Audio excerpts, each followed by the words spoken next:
तो देखो उन्होंने वैल्यू पुट कर ली है, ठीक है। अब हम लोग क्या करेंगे, यहाँ सॉल्व करेंगे तो ये आ जाएगा आपका 54/10 आ जाएगा, ठीक है। तो 5.4 मीट्रिक टन हमारा आंसर हो जाएगा।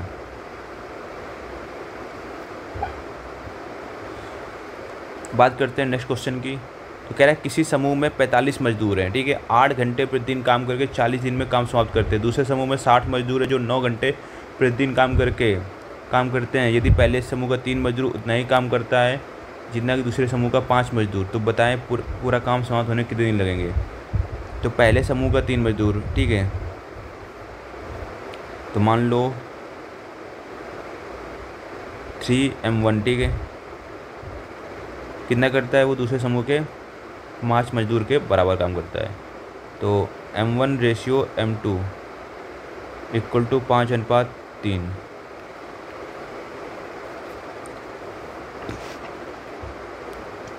तो हमने फार्मूला पढ़ा है m1 E1 इंटू H1, ठीक है, D1 है यहाँ पर upon W1, M2 E2 H2 D2 upon W2। देखो मेन कितने हैं आपके, पहली कंडीशन में 45 है। एफिशिएंसी कितनी है आपकी, 5 है, ठीक है। यहाँ से एफिशिएंसी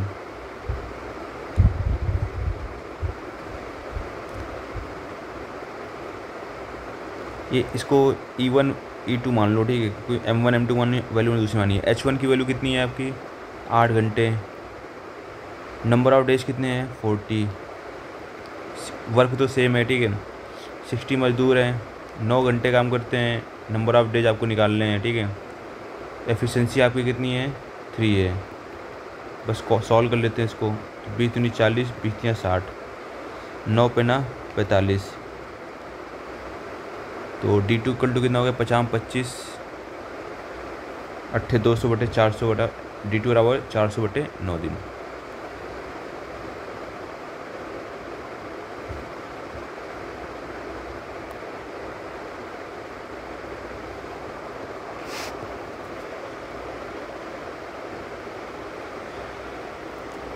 दो अगला क्वेश्चन क्या कह रहा है, किसी बहुमूल्य पत्थर के टुकड़े का मूल्य उसके वजन के वर्ग के समानुपाती है, ठीक है।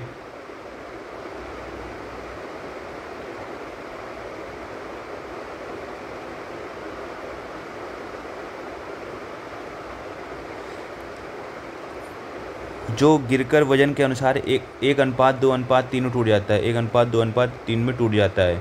यदि टूटने के कारण 19,800 की हानि हुई तो बताएं टूटने से पहले पत्थर का मूल्य कितना था। देखो पत्थर का जो मूल्य है, प्राइस है, वो वजन के क्या है, वर्ग के समानुपाती है, ठीक है। तो पहले से जो प्राइस था, इनिशियल प्राइस था उसका, वो आपका था 32516, ठीक है। तो 6 का स्क्वायर कितना हो जाएगा, 36। अब क्या हुआ, जब वो टूट गया आफ्टर ब्रेकिंग, ठीक है, जब टूट गया वो तो किस अनुपात में बटा है, 1:2:3। वो भी क्या है, वर्ग होगा। तो 1 का स्क्वायर प्लस 2 का स्क्वायर प्लस 3 का स्क्वायर, अलग अलग टूटेगा ना वर्ग के अनुसार। तो 1 का स्क्वायर 1, 2 का स्क्वायर 4, 3 का स्क्वायर 9, 9 4 13 1 14, ठीक है। तो पहले वो 36 का था, टूटने के बाद उसका मूल्य कितना बचा, 14 का। 34 का कितने घटा हो गया, 22 का, ठीक है। तो 22 का घटा किसके बराबर हुआ, 19,800 के। क्या टूटने से पहले पत्थर का मूल्य कितना था, वो 36 यूनिट था। 22 नहीं, यहाँ 9 का 54, 9 27 5 32,400।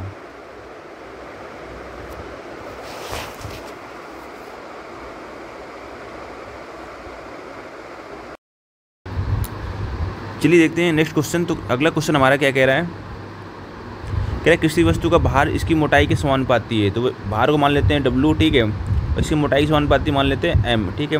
जबकि घनत्व के विपरीत अनुपात है तो घनत्व अपॉन पे आ जाएगा। अब यहाँ पर क्या है, दो वस्तुएं हैं, तो हम लोग क्या कर लेंगे, इसको W1 मान लेंगे, ठीक है, और इसको मान लेंगे M1 D1, ठीक है। अब W2 निकाल लेंगे तो M2 D2।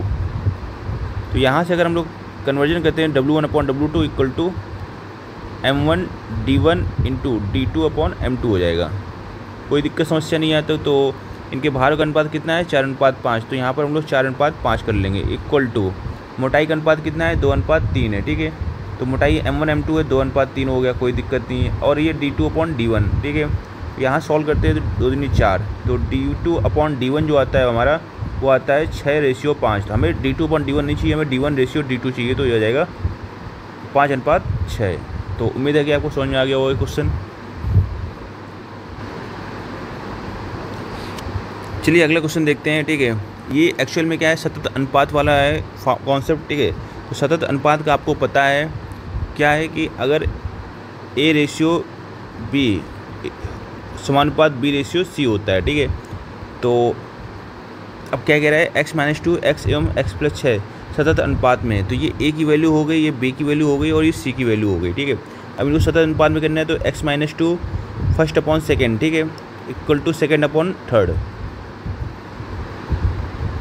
अब सॉल्व करेंगे तो x², इसको सॉल्व करेंगे तो x² + 6x - 2x माइनस का 12। यहाँ से तो पूरा केवल 4x = 12 बचेगा, तो x = कितना हो जाएगा 3 हो जाएगा। जब कभी आपको सतत अनुपात बोलेगा तो यही कॉन्सेप्ट आपको अप्लाई होगा, ठीक है।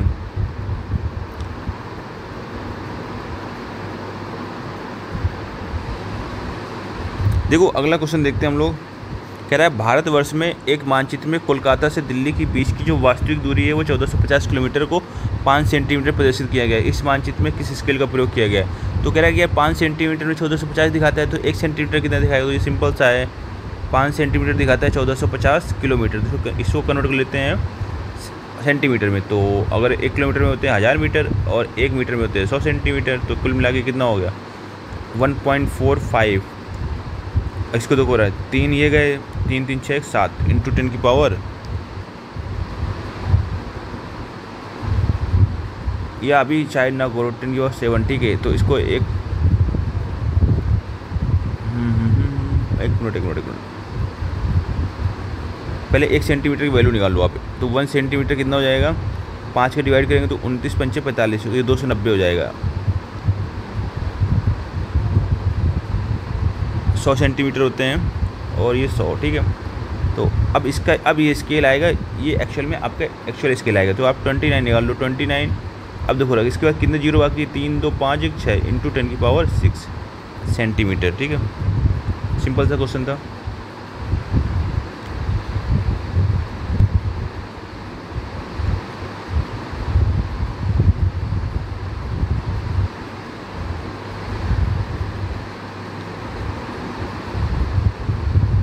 देखो अगला क्वेश्चन क्या कह रहा है, जितने समय में एक खरगोश है 5 छलांगे लगाता है, उतने ही समय में एक कुत्ता 3 छलांगे लगाता है। यदि कुत्ते की एक छलांग में तय की गई दूरी खरगोश की 3 छलांगों की दूरी के बराबर है, तो कुत्ता और खरगोश के बीच की चाल का अनुपात ज्ञात कीजिए। देखो अपने क्या करना है, कुत्ते की चाल अपॉन खरगोश की चाल, ठीक है। अब समझो रहा चाल बराबर क्या होता है, दूरी बटे समय। तो कुत्ते की एक छलांग में तय की गई दूरी, ठीक है, खरगोश की 3 छलांगों में तय की गई दूरी के बराबर है। तो अगर देखो हम लोग मान लेते हैं खरगोश की, ठीक है, एक छलांग लगाए, तो कुत्ते की उसको कितने लगाने पड़ेंगे, 3x लगाने पड़ेंगे। अब खरगोश लगा रहा था 5 छलांगे, तो खरगोश की 5 छलांगे यहाँ पर आ जाएंगी, ठीक है। और कुत्ता लगा रहा था 3 छलांगे ऊपर आ जाएंगी।